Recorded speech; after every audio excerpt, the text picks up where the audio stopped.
berhati-hati. Bilangan itu sudah ada di hadapan kita. Disinilah perlunya kita menyelidiki. Tanda bilangan itu sudah nyata di hadapan kita. Oleh karena itu, berdoalah, mintalah hikmat Tuhan akan segala apa yang kita makan, akan segala apa yang kita terima. Ini perkara hal rohani ya. Di sini kita harus memakan makanan yang benar-benar menyehatkan kita secara rohani. Di sini kita harus benar meneliti dan menyelidiki segala pemberitaan-pemberitaan yang menjadi makanan kita. Jangan asal menelan saja, jangan asal menerima saja, tetapi mintalah hikmat dan tuntunan daripada Roh Kudus untuk mengajar saudara dan saya kepada kebenaran. Sebab tanpa hikmat yang daripada Roh Kudus, maka kita akan disesatkan oleh dunia ini. Dunia ini, di dalam segala penyesatannya, bahkan mereka akan datang membawa nama Tuhan. Mereka akan membawa namanya Dia sebagai juru selamat. Tetapi manusia akan disesatkan melalui apa? Penyesatan terbesar di akhir zaman, hati-hati. Bukan perkara pengajaran lagi ya, tetapi karakter yang dibentuk oleh pengajaran-pengajaran yang kita terima ya.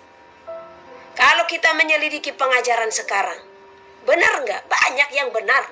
Mengakui Yosua sebagai Tuhan dan Juru Selamat, mengakui Bapak Yahweh sebagai Bapak yang berkuasa. Tetapi banyak di dalam pengakuan itu ada doktrin-doktrin tersendiri yang mengakibatkan umat Tuhan itu saling berdebat. Sehingga karakter-karakter umat Tuhan dirongrong ya. Akhirnya ada yang merasa, oh kami yang paling hebat, pengajaran kami yang paling hebat ya. Sampai berani untuk mengklaim atau menghakimi orang lain ya. Oh itu pengajarannya dari setan ya. Di sini kita harus berhati-hati. Ahli Taurat, Farisi di akhir zaman berdiri untuk mengacaukan umat Tuhan. Oleh karena itu di sini saya meminta bagi saudara untuk benar-benar berhikmat dalam segala hal. Selidiki hidupmu. Apakah kita terlibat dalam ahli Taurat atau Farisi di akhir zaman ini? Beberapa waktu yang lalu Tuhan memberikan pesannya, anakku, ragi Farisi telah berdiri. Saya berdoa, Tuhan apa yang dimaksud dengan ragi Farisi? Ya. Kalau kita mempelajari bagaimana hidup orang Farisi, apakah yang salah? Apakah hukum-hukum Tuhan yang salah? No, tidak. Apakah pengenalan mereka akan nama Tuhan yang salah? Tidak. Tetapi apa yang salah yang mereka terapkan, yaitu mulut mereka yang begitu pedas untuk menghakimi. Disinilah seharusnya kita yang mengetahui kebenaran, jangan pernah menghakimi sesamamu. Ya, Tuhan murka dengan pengajaran-pengajaran di akhir zaman ini yang menyesatkan anak-anak Tuhan, yang membuat karakter mereka jadi tidak mengasihi. Beberapa waktu yang lalu, saya menerima telepon.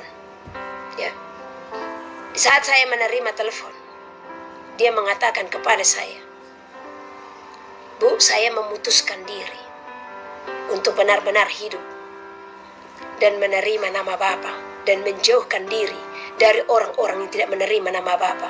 Saya katakan, kenapa harus memutuskan demikian? Ya, sebab mereka tidak memanggil Bapa Yahweh. Yang mereka sembah adalah setan. Saya katakan, atas dasar apakah Bapa untuk mengatakan hal tersebut? Ya, sebab nama yang mereka sembah itu adalah setan. Saya katakan demikian. Pak, bahkan kita yang mengetahui nama itulah yang harus menunjukkan kasih. Jangan seperti ahli Taurat di akhir zaman. Jangan menjadi Farisi di akhir zaman. Kita mengetahui hukum Tuhan, kita mengetahui nama Tuhan, tetapi apa kita berani menghakimi orang-orang di sekitar kita jikalau mereka tidak akan diselamatkan? Saya katakan kepada mereka, bukankah nanti di hari penghakiman Tuhan akan menuntut itu daripada kita? Tuhan akan berfirman, anakku, engkau kuberikan waktu untuk memberitahukan namaku kepada mereka. Engkau kuberikan waktu untuk memberitahukan kebenaran kepada mereka. Namun di manakah engkau? Mengapakah engkau menjauh dari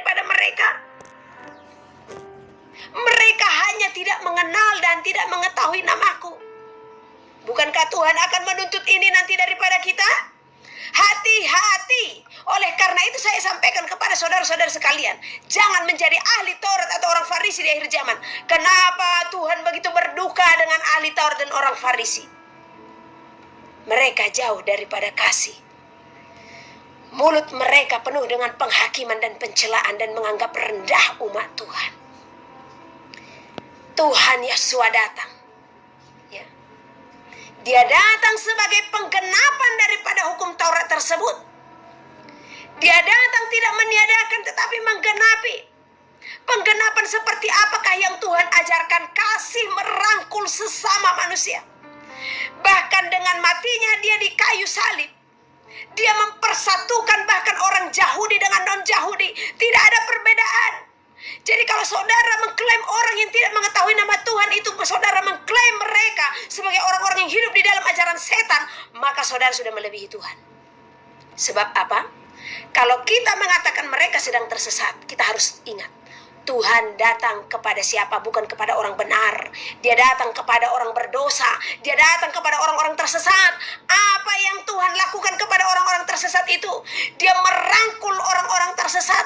Dia mengajar orang-orang tersesat. Bukan menjauhi, bukan menghakimi, bukan menganggap mereka, kalian kan tidak mengakui saya, kalian kan mengakui setan. Udah di sana aja. Tuhan tidak pernah berkata demikian. Siapakah kita manusia yang sanggup menghakimi mereka yang belum mengetahui nama sesungguhnya? Kita sanggup menghakimi kalau mereka itu menyembah setan. Ya, ini saya perjelas ya. Kenapa saya berani mengatakan ini?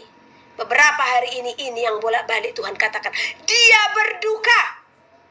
Dia berduka karena apa? Seharusnya namanya itu benar-benar diterima oleh anak-anaknya. Tetapi karena pengajaran ini yang dengan doktrin yang sangat keras, menjadikan orang menolak nama yang sesungguhnya. Oleh karena menjauhi mereka, ya, saya mau bertanya kepada saudara, ya. Beberapa waktu yang lalu, karena ada yang masih menyebut nama Yesus, mereka mengatakan, oh kami tidak bisa lagi mengikuti peribadatannya itu. Kenapa?